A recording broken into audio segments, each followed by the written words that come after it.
हो सकता है किसी पेरेंट्स और चिल्ड्रन में, difference between due to different I mean work and occupation of parents.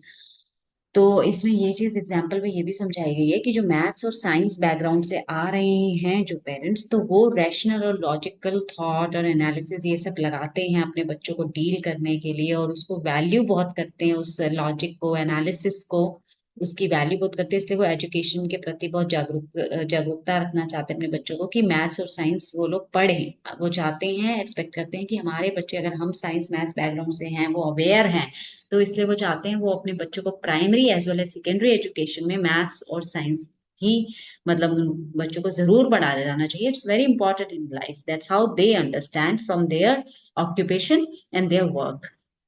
तो पेज 6 पे यही चीज बताई गई है। इसलिए वो चाहते सेकेंडरी लेवल पे एडवांस मैथमेटिक्स साइंस कोर्सेज लें उनके बच्चे। ठीक है, और एक जेंडर रिलेटेड पॉइंट इसमें ये बताया गया है कि ट्रेडिशनली, मतलब आप सारी चीजों को आज की सोसाइटी में भी थोड़ा बहुत रिलेट कर सकते हैं, पर वैसे ट्रेडिशनली समझ सकते हैं कि ज्यादातर पहले मेल मेंबर्स साइंस में इन्वॉल्व थे या मैथ्स में इन्वॉल्व थे। तो जो फील्ड था वो ज्यादा मेल्स डोमिनेटेड है, और अगर हम जेंडर की बात करें तो मेल ज्यादा हैं। Like if we talk about the like what we say like that, you know, how we see as a कि क्या काउंट चल रहा है, तो इसलिए मेल्स का इन्फ्लुएंस भी ज्यादा होता है। तो इसलिए साइंस पढ़ी जानी या मैथ्स पढ़ी जानी चाहिए, क्योंकि वो एक तरीके से ज्यादा कंसीडर होने लगता है। उसके बाद मतलब कि ये बताया कि values played out in the home, मतलब घर में ऑब्वियसली पेरेंटिंग प्रैक्टिसेस क्या चल रही है, मॉनिटर कैसे करते हैं पेरेंट्स अपने बच्चों को। ठीक है, तो कैसे सपोर्ट करते हैं वो वैल्यूज अपने बच्चों में इंस्टिल करने के लिए। तो इसमें पेज 7 पे नेक्स्ट पॉइंट्स में ये बताया गया है कि जो पेरेंट्स होते हैं वो अपने बच्चों को चैलेंज भी करते हैं। मतलब इट्स नॉट जस्ट ओनली कि एक्सपेक्टेशंस रख दी, in a way they challenge their children to grow, to develop, to learn new things, but also support at the same time, also support. अब यहाँ पे चैलेंज का मीनिंग क्या होता है? नेगेटिव नहीं है, वैसे तो एक चैलेंजिंग एनवायरनमेंट ग्रोथ के लिए इंपॉर्टेंट होता है कि you can do better, you have to do better, like this you now next goal should be like this, don't get stuck on this basics, now you go to intermediate learning, now you go to advanced learning, right, in this manner। but क्या होता है, बहुत बार आप आसपास notice भी करोगे कि जो मतलब सपोर्टिव एनवायरनमेंट कम हो जाता है, नेगेटिव चैलेंजिंग एनवायरनमेंट ज्यादा क्रिएट हो जाता है। कि मतलब आजकल आप देखोगे भी, मतलब there is like parents are more competitive, मेरा बच्चा आगे बढ़े, मेरे बच्चे को ज्यादा टेंशन मिले, दे should be on stage centrally, playing some central role or something। so this kind of competition is like कुछ आजकल तो ज्यादा बढ़ गया है कि मतलब हमारे बच्चे को ऐसा एक्सपेक्टेशन रख के उसको फोकस होना चाहिए। तो लेकिन वो सपोर्ट भी कर रहे हैं कुछ पेरेंट्स तो बच्चों को पॉजिटिवली, लेकिन कहीं ना कहीं जगह वो सपोर्टिव एनवायरनमेंट नहीं रहता, वो एक्सट्रीम चैलेंजिंग चला जाता है, और सपोर्ट कम दिखता है, और बच्चे के ऊपर प्रेशर ज्यादा क्रिएट हो जाता है। तो इसीलिए इन सब चीजों में यहाँ पे ये पॉइंट्स लिखे हुए हैं, ताकि एनी टीचर जो वो पढ़ रहा है वो चीजों को समझ सके, ये ट्रांसमिशन ऑफ वैल्यूज कैसे हो रहा है। ठीक है, पेरेंट्स के लिए भी टॉपिक अच्छा है, इंपॉर्टेंट है, पढ़ सकते हैं।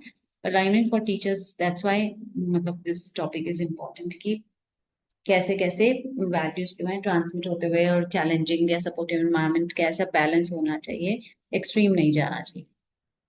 तो इसमें एक पॉइंट में यही समझाया गया कि एडोलेसेंट्स जो होते हैं हमारे, मतलब बच्चे जो बड़े हो रहे हैं, टीनेज की तरफ जा रहे हैं, या 10 11 12 साल के टीनेज की तरफ मुड़ रहे हैं, टीनेज में भी हैं, तो उनकी जो फीलिंग्स जो हैं, मतलब उनको सिक्योरिटी प्रोवाइड करनी चाहिए बाय पेरेंट्स, सपोर्ट प्रोवाइड करना चाहिए, इमोशनल स्टेबिलिटी प्रोवाइड करनी चाहिए, उनको वेलबींग की तरफ ध्यान देना चाहिए। उनको बच्चों को, एडोलेसेंट्स बच्चों को ऐसा लगना चाहिए कि they should be, they are loved and they are cared by their parents. ठीक है, उनको कंफर्टेबल फील होना चाहिए। ऐसा नहीं कि हम बातें छुपाने लग जाएं, ऐसा फील होने जाए, लग जाए कि एक डर फील होने लग जाए, या फिर कुछ अलग टाइप का चैलेंजिंग एनवायरनमेंट फील होना चाहिए, लग जाए।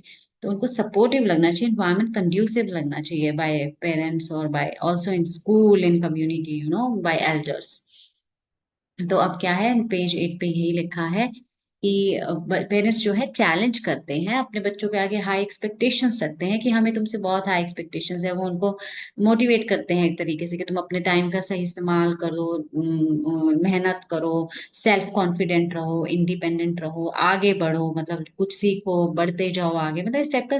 ये हाई एक्सपेक्टेशंस इसलिए रखते हैं ताकि एक चैलेंज थ्रो हो बच्चों की तरफ, और बच्चे उसमें से कुछ ना कुछ नया सीख के आगे बढ़ते जाएं। लेकिन एट द सेम टाइम इसमें लिखा हुआ है कि नॉट टू फॉरगेट हियर, कि पेरेंट्स को एक बेनिफिशियल एनवायरनमेंट, एक कंड्यूसिव एनवायरनमेंट बनाना पड़ता है बच्चों के लिए, एडोलेसेंट्स के लिए, उनकी डेवलपमेंट के लिए, उनके ट्रांजिशन के लिए टू एडल्टहुड।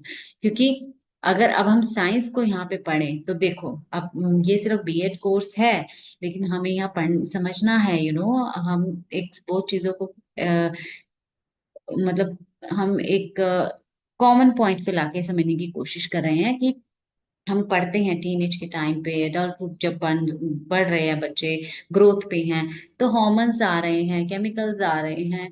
तो कुछ कभी किसी को गुस्सा ज्यादा आता है, किसी को मूड स्विंग ज्यादा आता है, किसी को मतलब या साइलेंट स्टेट में चला जाता है। They don't know how to express things, क्योंकि उनको पता भी नहीं है कि मतलब क्या बोलना है फॉर दिस फीलिंग या फॉर दैट फीलिंग, या उनको कैसा फील हुआ किसी के साथ, या क्या जो मतलब जिस जो एक्सप्रेशंस होते हैं। तो कई बार बच्चा खुद कंफ्यूजन में होता है, या फिर एंगर में होता है, या मूड स्विंग्स में होता है। तो इसलिए यहाँ बताया गया कि ये सब डेवलपमेंट, ट्रांजिशन टू एडल्टहुड में पेरेंट्स को बहुत encouraging, सपोर्टिव और समझदार भी होना चाहिए, ताकि बच्चे जो हैं, इंडिविजुअल्स जो हैं, वो सेल्फ डायरेक्टेड हो, ऑटोनोमस हो। ऐसा भी ना हो कि आप उनको अपने ऊपर डिपेंडेंट बना लो। बस उनको एक डायरेक्शन देनी है आपको, that how they can you know understand all these things and about life and growth and development and adulthood। और also they parents should be challenging, like in a way कि वो अपनी एक्सपेक्टेशंस पुट करें, बच्चों को थोड़ा सा motivation मिलता है, चैलेंज मिलता है, तो हमारे पेरेंट्स हमसे ये एक्सपेक्ट कर रहे हैं, हमें इतना कुछ करके दिखाना है। ठीक है, उसके बाद नेक्स्ट पॉइंट में लिखा है, तीन चीजों के बारे में यहाँ पे बात की जाएगी अभी आगे। Mood, self esteem, mood, motivation and self esteem अभी आगे बात की जाएगी। पर अभी इसमें यही लिखा है कि पेरेंट्स जो है पेरेंटिंग प्रैक्टिसेस अपनाते हैं अपने बच्चों के बिहेवियर को कंट्रोल करने के लिए, उन्हें सुपरवाइज करने के लिए, उन्हें मॉनिटर करने के लिए। क्योंकि टीनेजर्स को या बच्चों को ग्रोथ होते हुए ऐसे ही नहीं छोड़ा जा सकता, उन्हें बार बार मोटिवेट किया जाना चाहिए, उन्हें ऑप्टिमिज्म, पॉजिटिविटी दिखाई जानी चाहिए, उनके सेल्फ एस्टीम के लेवल्स जो हैं हाई होने में मदद, एनकरेजिंग एनवायरनमेंट क्रिएट करना चाहिए। ठीक है, तो पेज 9 पे अब यहाँ लिखा है, देखिए, अनएक्सप्लोर्ड स्टूडेंट आउटकम्स, कि क्या अनएक्सप्लोर्ड स्टूडेंट आउटकम्स हैं। Mood, motivation and self esteem. अब इसमें क्या बताया गया है कि आपको मतलब जब हम स्टूडेंट के मूड की बात कर रहे हैं, तो ये सब चीजें कनेक्टेड हैं, इंटरकनेक्टेड हैं। ये मूड फ्लक्चुएट करता है उनकी लर्निंग को, उनकी ग्रोथ को, उनकी परफॉर्मेंस को, चाहे वो स्कूल में परफॉर्म कर रहे हैं या extra curricular activity. Same thing उनकी सेल्फ एस्टीम के साथ भी है। तो ये सब तीन चीजें जो है कनेक्टेड हैं। ठीक है, कि मतलब बच्चों को इस तरीके से डायरेक्शन देना चाहिए, बच्चों को इस तरीके से सपोर्टिव को सपोर्ट देना चाहिए, ताकि वो समझ सकें, अपने आप को सेल्फ रेगुलेट कर सकें, सेल्फ डायरेक्ट कर सकें, सेल्फ चैनलाइज कर सकें अपनी फीलिंग्स को, अपने बिहेवियर को, ताकि वो पॉजिटिव मतलब एटीट्यूड खुद में ही क्रिएट कर सकें। हर बार उन्हें किसी बाहर, मतलब एक्सटर्नल, आप समझ रहे हैं, एक्सटर्नल मोटिवेशन की भी जरूरत ना पड़े हर वक्त। कभी कभी तो आपको देनी ही है बच्चे को, लेकिन every time children should not be dependent on other person to understand themselves, कि उनके अंदर क्या चल रहा है, या उनके दिमाग में क्या चल रहा है, नेगेटिविटी कहाँ से आ रही है, या उन्हें अब पढ़ाई में क्या करना है, या कैसे मोटिवेट होना है, कैसे उनको अपने आप को पुश करके किसी चैलेंज के लिए रेडी करना है, गोल के लिए रेडी करना है, थॉट प्रोसेस को कैसे चैनलाइज करना है कि नेगेटिव नहीं सोचते जाएं, कंस्ट्रक्टिव सोचें, इमोशंस, फीलिंग्स को। इसलिए बच्चों को इस तरीके से डायरेक्शन देना चाहिए। मूड, मोटिवेशन और सेल्फ एस्टीम, इसलिए ये सब इम्पोर्टेंट है। ठीक है, मूड को रेगुलेट करना, मोटिवेट किए रखना उनको पॉजिटिवली, और चैलेंजेस उनके आगे थ्रो करना, गोल्स थ्रो करना, उनको दिखाना कि आपको रिजल्ट लाना है, उनको बताना और मोटिवेशन दो टाइप का होता है, इंट्रिंसिक एंड एक्सट्रिंसिक। यही बताया गया कि एक्सट्रिंसिक मोटिवेशन जो बाहर के पर्सन फोर्स, मतलब बाहर के फोर्सेस जो हैं वो कर रहे हैं बच्चों में कुछ ना कुछ कह के, अच्छा पॉजिटिव बोल के, या फिर पनिशमेंट या रिवॉर्ड्स के थ्रू मोटिवेट कर रहे हैं। बट इंट्रिंसिक मोटिवेशन क्या होता है कि इस तरीके की पेरेंटिंग की गई है, या फिर स्कूलिंग, स्कूल में टीचर्स इस तरीके का एनवायरनमेंट या इस तरीके की टीचिंग करते हैं कि बच्चों के अंदर खुद खुद से एक भावना होती है कि हमें अपने गोल्स के प्रति कैसे मोटिवेट रहना है, हमें कैसे इंजॉय करते हुए पढ़ना है, या हमें कैसे इंटरेस्ट लेके इस चीज को करना है। तो इसीलिए अगर आप देखोगे तो द कॉन्सेप्ट ऑफ क्रिएटिविटी, कि बच्चे को पढ़ाई बोझ नहीं लगनी चाहिए। बच्चे को कोई काम आपने दिया है घर का मैनेज करने के लिए, उसको बर्डन क्रिएट नहीं होना चाहिए। उसको कुछ ऐसा बताया जाए उस काम के बारे में कि ये तुम्हें इंडिपेंडेंट बनाएगा, ये तुम्हें लाइफ में कैसे बेनिफिट करेगा, या फिर ये तुम्हें कैसे ग्रोथ और डेवलप होने के लिए इम्पोर्टेंट है ये एक्टिविटी करना, या फिर ये तुम्हें कैसे क्रिएटिव पर्सन बनाएगा, या ये तुम्हें कैसे हैप्पी जॉयफुल पर्सन बनाएगा। मतलब इस तरीके से बच्चों को उन एक्टिविटीज या एजुकेशन की वैल्यू बताना, ताकि वो खुद से सेल्फ मोटिवेटेड रह सके। इंट्रिंसिक मोटिवेशन हो उनके अंदर, इनसाइट की उस काम को एंजॉय करना हो, क्रिएटिवली भी इनोवेटिवली भी।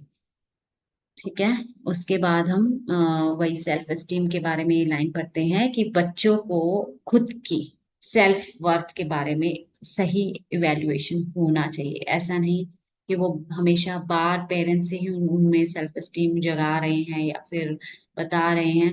एक ही शुरू से ही पेरेंटिंग में इस तरीके का स्टाइल होना चाहिए, टीचर्स को इस तरीके से पढ़ाया जाना चाहिए कि उनको अपनी बच्चों को अपनी सेल्फ वर्थ, अपने लिमिटेशंस भी, कि मैं यहाँ कमजोर हूँ, मेरे ये इम्प्रूवमेंट एरिया है, और स्ट्रेंथ्स भी पता हो, और उनको सेल्फ वर्थ पता हो that I am capable to do this, और I am like I I I can do this. अपनी कैपेबिलिटी के बारे में पता हो, और या फिर मोटिवेटेड हो वो कि मैं नहीं किया अब तक लेकिन मैं कर सकता हूँ, मैं सीखूंगा धीरे धीरे, मैं सीखूंगी धीरे धीरे, मैं करूंगी। मतलब जो भी है इस तरीके से अपनी सेल्फ वर्थ, सेल्फ एस्टीम का रिफ्लेक्शन जो है बच्चे में, खुद इंडिविजुअल में खुद ओन इवेल्युएशन होना चाहिए, खुद अराइज होना चाहिए, खुद मोटिवेटेड रहना चाहिए। देखिए, ये चीज तो हो गई बीएड कोर्स के मतलब पॉइंट ऑफ व्यू से, पर्सपेक्टिव से, जो हमने अभी लाइंस पढ़ी। बट अभी यहाँ पे ये कहने का मतलब यही है कि एज एन इंडिविजुअल भी आप देखो कि जब हम लाइफ जी रहे हैं, हर वक्त हमें एडमिरेशन या अप्रिसिएशन नहीं मिल सकती। कई जगह हम कुछ एक्सपेरिमेंट करते हैं जो बहुत लोगों को ठीक नहीं लग रहे होते, या तो आपको कई बार वो एनवायरनमेंट चैलेंजिंग हो जाता है आपके काम के लिए, आप कुछ एक्सपेरिमेंट करना चाहते हैं, कोई रिसर्च वर्क करना चाहते हैं, कुछ भी ले लीजिए, तो मे बी बाहर वाला नहीं पॉइंट ऑफ व्यू समझ रहा है, तो इसलिए आपको सेल्फ मोटिवेटेड होना पड़ता है अगर आप एज एन एडल्ट यहाँ पे समझ रहे हो इन चीजों को तो। right? So sometimes it may take time for other people to understand your perspective, but if you want to learn something, grow something, तो आपको वो self worth या self motivated और अपने आप को रखना पड़ता है, right? So in this way this topic is complete, and बाकी हम बीएड असाइनमेंट्स में भी कुछ टॉपिक डालेंगे, तो आप ये नोट डाउन कर लो सब points. And dear learners, keep learning, happy learning. We'll come back with another topic in this playlist. Thank you for watching. Bye. Take care.